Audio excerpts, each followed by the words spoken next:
Hello, friends. Good to see you. Hello, hello, hello. Welcome to the live stream. Good to see you. Hi. We're figuring it out as we go along here. Good morning, Sydney Traveler Guy. Good morning, Benjamin. Yeah, it's a weird thing today. We're all kind of discombobulating all around, doing movie news on a Thursday. I'm doing it solo again, but it's great to see so many folks here at a weird day. So thank you for taking the time out of your day wherever you are. Jesse, always great to see you. Hello, Raina. Hello, Mike. First movie news live from Mike Webb. Good to see you. Pablo, great to see you. Hi, Nancy. John McVeigh, always a good friend. Hello, Looney. Hello, Christine. So, Cutlass Magazine. Wow, how am I actually on time? Hello from Trinidad and Tobago and Dibs in the Philippines.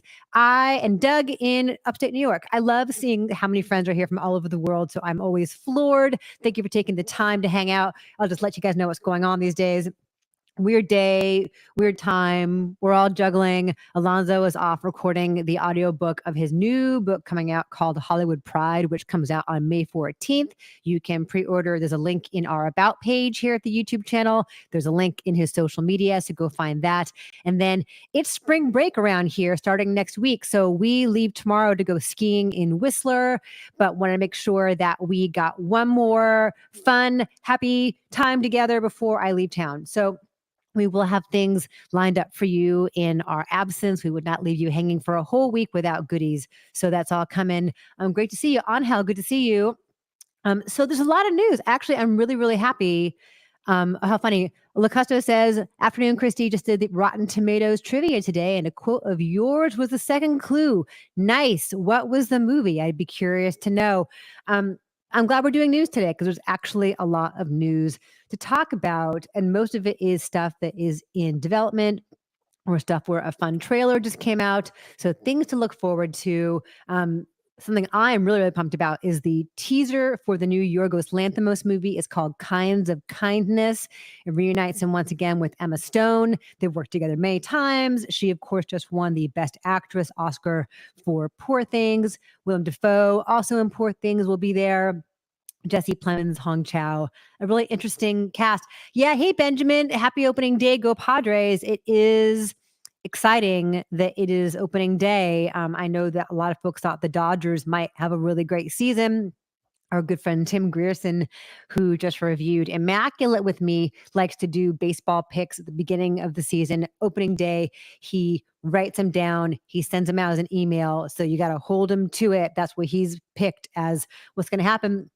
And he has the Dodgers going all the way to the NLCS, and I think all this Shohei Ohtani stuff kind of puts that into jeopardy. I mean, who knows?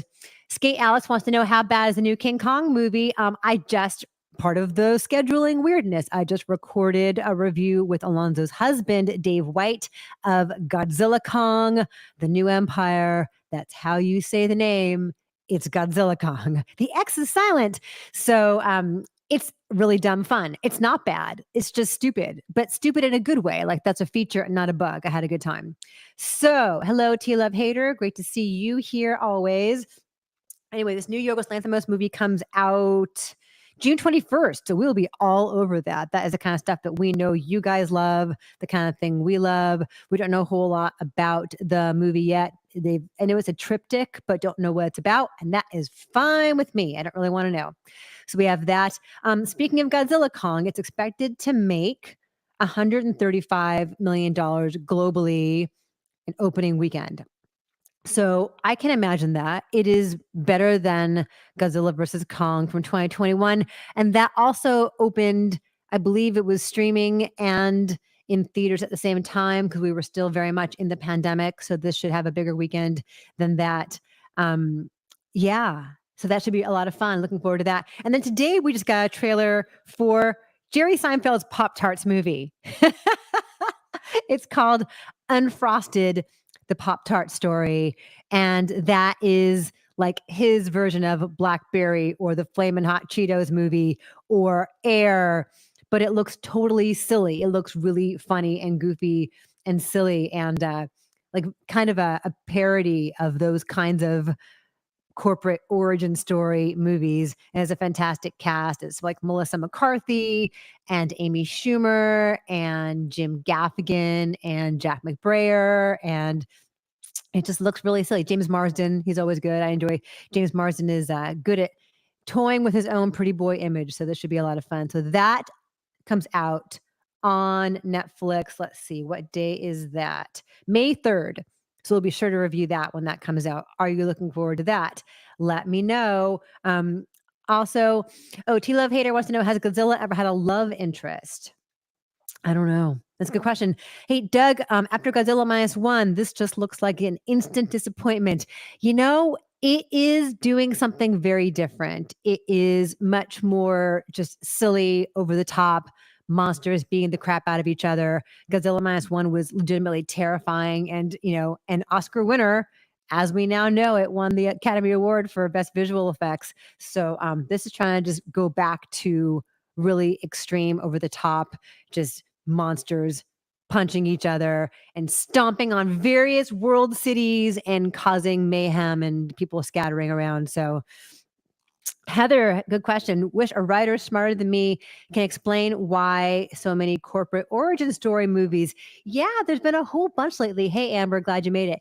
Yeah, I don't know why that is, but it speaks to the kind of nostalgia that we have seen for all things 80s, all things 90s over the last several years.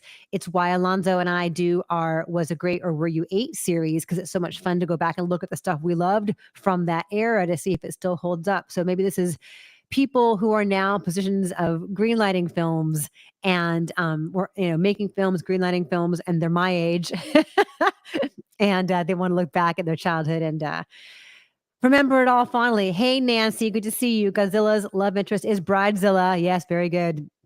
Cutlass Magazine, speaking of James Marsden, did you see the documentary about the Nickelodeon scandal? I did not. Some folks have asked, are you going to talk about Quiet on the Set? This is about, child abuse and various supposedly family friendly shows and awful things that happen with child stars. And I have not watched it and I just don't want to. I'm sorry. I do not want this information entering my brain. I know it happens. I don't need to watch it. If you guys have watched it and it's good, let me know. Howdy it can be, but yeah, I don't particularly feel like watching it myself. So, also in production, which I'm a little hesitant about, is A Simple Favor 2. Have you guys seen A Simple Favor? It's a movie I think about all the time, a movie I loved. Paul Feig directed it, Anna Kendrick and Blake Lively, as two really extremely different moms who become friends and get entangled in one another's lives. And it's a mystery as to who Blake Lively's character really is. I relate to this movie in so many ways because when my son was younger, I definitely met moms with whom I didn't have a whole lot in common, but our kids were friends. And so we ended up becoming friends and day drinking. And so there's a lot of truth to that movie, which maybe you might not expect, given that it's meant to be just a fun, twisty kind of thriller. Also, the clothes are astonishing. Everything Blake Lively wears is just incredibly chic. So now there's A Simple Favor 2, and they're all coming back, all three of them. And I'm not sure I need to know more. I feel like it all wrapped up in a way that was satisfying. And I worry that going back to that world, to that story, might not be as inspired. So let me know what you guys think. Yeah, Amber loved A Simple Favor too. That was really good. Mike Webb, have not seen A Simple Favor. Yeah, it's great, and it's got to be streaming out there somewhere, but I don't know that I need more. Jesse says A Simple Favor is very intentionally stylish. Blake Lively palpably has a lot of fun playing a more morally antagonistic character. Yeah, that's true. Watching her use her just incredible, intimidating style, beauty for, malevolent reasons was kind of exciting in the setting. So I'm not sure I need any more of that. So that's coming. We'll keep an eye out on that for sure. And then Scott Derrickson is going to direct a new version of Night of the Hunter. This is something that I know Alonzo is very concerned about. He posted about this on Facebook because it is just an absolute classic of film noir. Scott Derrickson, of course, has done a lot of horror movies. He did the first Doctor Strange, very accomplished genre filmmaker. So I can imagine that he would, have fun with the high, rich style of a film noir like this. But again, like, why touch a classic? Like, why? I don't know. I worry too. So let me know what you guys think. If that's something that you are looking forward to. John McVeigh says, I've seen Simple Favor. It's good. We'll see how the second one is. Yeah. I'm not sure. Skate Alex, Night of the Hunter is the best. Yeah, see, that's the point. There's a TV remake, Seth says, of Night of the Hunter with Richard Chamberlain. Ooh. Anyway, so they're going back to the source material, he and C. Robert Cargill. So that will be in the works. Here's something else to think about. Apparently, Jeremy Allen White is in talks to play Bruce Springsteen. I don't like these in talks stories, but this is really interesting to me because they're supposedly going to do just a section of Springsteen's life that was pivotal, which was the recording of the Nebraska album. And, Springsteen is somebody who is still around. We are telling the story of somebody who is not only alive, but also a major cultural figure. And when there are biopics about people who are still among us or documentaries about people who are still among us and their estate has a say as to what kind of content exists within the film, it often tends to be kind of softened. We looked recently at the Bob Marley movie One Love, and that was a good example of how Bob Marley's family wanted to tell his story the right way, as Ziggy Marley put it in a video beforehand. Right, all in the game, not another biopic. Exactly. Teddy agrees. Another tired of the music biopic cinematic universe. Jeremy Allen White is so hot right now, and I can imagine that he would be great in this. He can really do anything. He's such an incredible talent and an interesting talent and an interesting presence in that he's got that kind of moody, deep intensity of so many great actors of the 70s, like Dustin Hoffman, Al Pacino. But he is also strikingly handsome in an unconventional way. And so I can imagine he would do a good job with this. Yeah. Nancy, what's the point of a boss biopic? Well, it's interesting to me. It's just this one section and how this album was so different from other stuff that he had done and how he recorded it, like in his bedroom on a cassette. So I don't know the whole story, but there's a book about the making of Nebraska that this is going to be based on. So again, Jeremy Allen White has not necessarily been cast as Bruce Springsteen, but is in talks. So let me know what you guys think about that. Haley says, agree, Jesse, Springsteen's music legacy in America and beyond is more interesting. Yeah. Yeah, Jesse says, I like Jeremy Allen White as Springsteen, but Blinded by the Light is a recent film to so inspiringly and definitively use Springsteen's music and its impact. Yeah. Anyway, so we shall see. So we'll follow that. Many, many things to follow. And then Julia Roberts is going to star in this new Luca Guadagnino film called After the Hunt. It takes place in the world of academia. And that to me is interesting too, because she doesn't really need to work a whole lot. And she is choosy about the movie she does make. Although that thing where she went on the island wedding with George Clooney was terrible. I'm blanking on what it was called. The thing where it's supposed to be the screwball comedy because their daughter is getting married on an island and it was bad and they were forced to reconnect. A lot of potential there, but that was not a good movie. So, Amber says, in talk stories feel like they're planted by publicists. Yeah, probably. Aki, hello, good to see you, says Nebraska was supposed to be just demos, but became its own thing. Ticket to Paradise. Thank you, Mike Webb. I couldn't remember the name of that movie. So, Luca Guadagnino makes such interesting, daring films. Like, I don't know about you guys. I'm excited about Challengers. I loved Call Me By Your Name. I liked his Suspiria. So I'm curious to see what he does and what someone like Julia Roberts will do with a director like that and tap into sides of her that perhaps we have not seen or have only seen sometimes. So Looney says, I hated to leave the world behind. But I love that she's making weird choices. Yes, this is exactly what I'm getting to. That she's at a stage in her career where she can just take all that clout, all that money and say, I'm going to go work with a director who does strange stuff and do all of that. Anyway, that sounds really cool. So we will follow that as well. And then did you guys see that this whole Rebel Wilson, Sacha Baron Cohen story? Oh, Lacusto like bones and all too. Yeah, that was a really daring film too. He makes weird films and I love that. Okay, so Rebel Wilson has a memoir coming out and she had been kind of vague about this entire chapter she devoted to, as she put it, an asshole that she had worked with. And we didn't know who it was for a long time. But now she has come out on Instagram and said that the aforementioned asshole is Sacha Baron Cohen, who she worked with on the movie Grimsby, if you guys remember that one. And so apparently he wanted her to do all kinds of questionable stuff that she objected to. Understandably, he wanted her to get naked the way that he did in Borat, thinking that that would be funny. There was some crass stuff that he supposedly asked her to do to him in the name of humor that she found objectionable. And it was bad. And so I guess he has sent people to, I don't know, threaten her, try and force her not to do this, trying to stop her from writing this book and writing this chapter about him. And apparently it's only emboldened her further. And good for her. So that is coming out in early April. And it's called Rebel Rising. And I'm really curious to hear how that goes.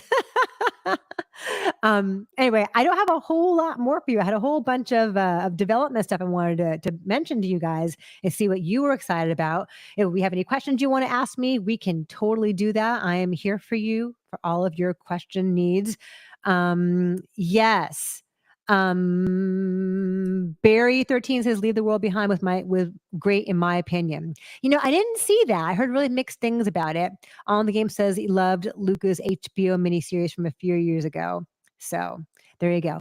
Any questions you want to ask? I've got a little bit of time. Yeah, Christine says that's what we come for. Everything from classy cinema news to tea spilling. Yes. Angel asks, how do you feel about a Barbie sequel? I don't think I need one. I'm good without one. Is there a Barbie sequel in the works? I mean, I guess it would make sense from a business perspective. The first one made over $1 billion, and they're not going to leave that kind of money just sitting there. They're going to want to use it to make more. So I don't know that I need more of that story, though. Gage says, my vote for your next TV recap is Palm Royale. Yes, we put a poll on our Patreon asking folks to help us pick the next TV show that we recap. We're definitely doing Ripley when that comes out starting next week. I have watched the first 2 episodes and I cannot wait to share all that with you. We're going to take them 2 at a time. That comes out April 4th, and then we're going to April 5th do 2 at a time. But a lot of folks have asked us to do Shogun. And a lot of folks have asked us to do Three Body Problem. We had pondered Sugar, the new Colin Farrell show, for a little bit. There's a poll out there. If you are a member of our Patreon, go make sure you get over there and vote before that runs out. There's a couple days left on that still. If you're not a patron yet, if you want to come join us, we are at patreon.com/BeFastAllDay. So it'd be fun to have you there. On the Game says, got to include Shogun in that poll. Shogun is in that poll. Shogun is winning that poll. Shogun and Three Body Problem are in the lead.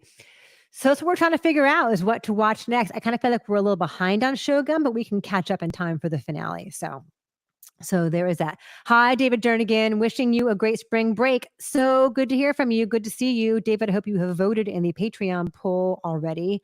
Lewis Cook, always good to see you. Ask, what movie coming out in April are you most excited about? Challengers looks good. We just reviewed La Chimera on the channel. I can speak words. And Josh O'Connor stars in that. So that's Mike Feist and Zendaya. And it's Luca Guadagnino, and that looks really good. So I'm curious about that. Colin Farrell's Penguin Show from Matt Reeves. Yes, for sure. Jesse says Shogun is rich, but Three Body Problem is ambitious and cerebral. Right. Oh, Doug, I'm so glad you enjoyed Late Night with the Devil. That is wonderful. Nancy wants to know, what's my opinion about Chalamet as Dylan? I saw some photo of that. Is that a thing that's definitely happening? Is Timothée Chalamet going to play Bob Dylan? I can see that for sure. Just the way he's built, if he physically resembles Bob Dylan in a lot of ways, that could be good. And Timothée Chalamet contains multitude, so he could be good at that. If he's got Wonka and Paul Atreides in him within the span of a few months, I mean, that's some range there, baby. Hi, Charlie. Charlie is sitting in an empty theater watching Dune 2 for the 3rd time. Charlie, pay attention to Denis Villeneuve's film. Don't be here. I love that you're here. Good to see you, but Denis Villeneuve demands your attention. one thing that was so funny, I got to mention this. When I ran the LA Marathon, and I told our lunch date folks about this. So many funny signs in the LA Marathon. I'm running down Doheny. It's like mile 15 or something like that. I see a sign off to the left that says in giant letters, Lisan Al Gaib. And I said to Chris, I'm like, oh, this is funny. This is good. And I yelled out, Muad'Dib, Muad'Dib from across the way. And they were freaking out. They were like, Lisan Al Gaib, Muad'Dib. They were cheering, jumping up and down. So that was fun. So Charlie, pay attention to Dune. Christine, thank you so much for the kind donation. We always appreciate it. Thank you for your generosity. Christine says, is Nicholas Galatzine set to have a second great year in a row with Mary and George in April and the idea of you in May? Look forward to Mary and George. Yeah, I like to get to both of those if we can. I was having a nice chat with Manuel Betancourt, who is a fellow critic who was at Godzilla Kong yesterday. He was saying that he is recapping Mary and George for the AV Club. So that was good. Are the Dodgers going to win it all? Teddy, no, because this whole Shohei Ohtani thing messes them up. I think it's going to be a huge distraction for who knows how much longer. He came there with so much fanfare and expectation, and he's just charismatic and an incredible player and this record contract. And now I'm worried that that's going to be a distraction to the Dodgers.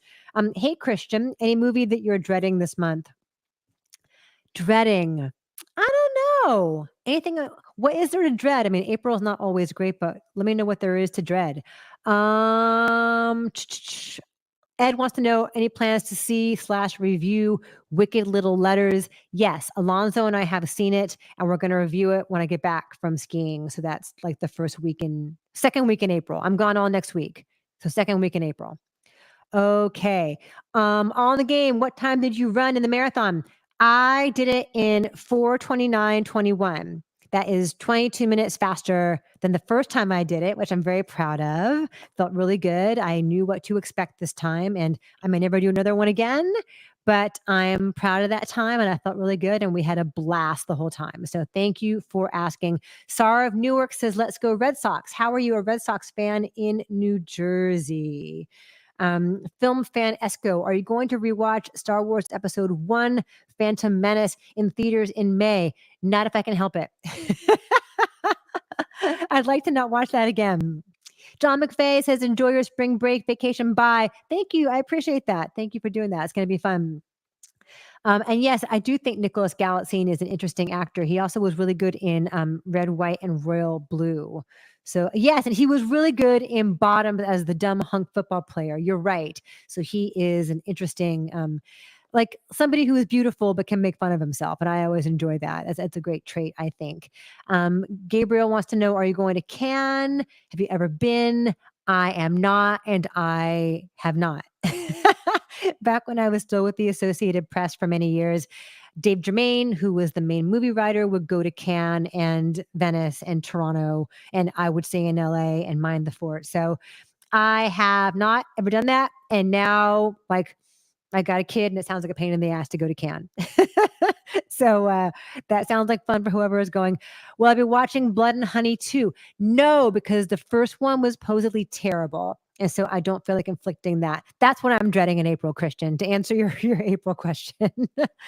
I am dreading that. Yeah, I hear that's terrible. On hell, good to see you. I feel envy that you're going skiing. I'm still on crutches. Right. You got injured. I hope you're feeling better. Get well soon. I will be careful. I will think about that. Daniel Warren guitar. Any reaction to Quiet on Set? I mentioned this a little bit earlier.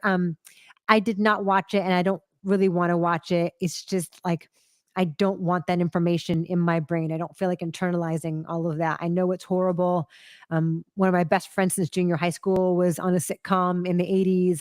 I know stories. So I don't think I'm going to do that. So yeah, but thank you for asking. So I'm going to wrap up here in a sec. I'm so pleased that you're all here. I wanted to get a little bit of news in and a little bit of Ask Me Anything in. Here's what the next week of our lives is going to look like. We're going to have a Godzilla Kong review up here very, very soon for you. I started editing it. I'm going to finish editing it, and it will be up here very soon. I had a really good time with Alonzo's husband, Dave White, talking about the Godzilla Kong movie. It's just dumb. And I mean that in the best possible way. And then next week, we're going to have for you a review of Remembering Gene Wilder, which is a very lovely documentary about Gene Wilder. We're going to have for you my next Was It Great or Were You Eight? I picked Caddyshack. So you have to chime in on that and see what you think. Is it great or were you eight? Or do we just quote it all the time without knowing whether the movie itself is any good? And yes, Force Majeure for skiing. Good ski themed movies. Yes, Force Majeure. I do think about that all the time. And I probably will do a ski movie thing in my newsletter, which is coming out soon. If you've not subscribed to my newsletter, you can go to christylemire.com. It's also, there's a link down in the description here to get there. It's called Saturday Matinee. So it's out every Saturday, hence the name. I'm going to do a thing about skiing movies. Yes, Force Majeure, for sure. Yes, love a Dave feature. Dave is always super entertaining. I always love talking to him. He has a great perspective on things and he's just so funny. Christine, good question. Will you have a special episode when Alonzo's book is released rather? I would like to figure out a way to cover that. Yes, for sure. I expect that we'll do something with it on the Patreon. I'd love to figure out a way to get to it here as well. So stay tuned for that. Thank you for wishing me a great trip, Ed. Thank you, Nancy. All good. And also good skiing movies. The beginning of For Your Eyes Only has that great ski chase. Also, doesn't On Her Majesty's Secret Service have a lot of skiing in it? And Hot Dog the movie, come on, it's about skiing, kinda. So we're going to have that. And then for our Patreon members, the first 2 episodes of Ripley. So lots of good things coming up for you. I'm so thankful to all of you for being here. It's just been a blast. I love doing these live. Next week, we will not have a live. I'm thrilled that you're here now. Thanks for making it on a Thursday. Next week, I'm going to be in transit, and so we'll not be able to do a live. I might try to sneak in a vertical live at some point while I am at Whistler. So stay tuned for that. I'll keep you guys posted on that. But as far as the usual Friday News Live, we're taking a week off. Vacation happens sometimes. I do go on vacation sometimes. I still end up working, but I do go on vacation. Thank you, Lewis, and thank you, Haley, and thank you, Mike, and thank you, Teddy, and thanks to all of you guys for being here. Have a wonderful spring break. Keep an eye out for Godzilla. Let me know if you see it, and we'll talk to you all very soon. Bye.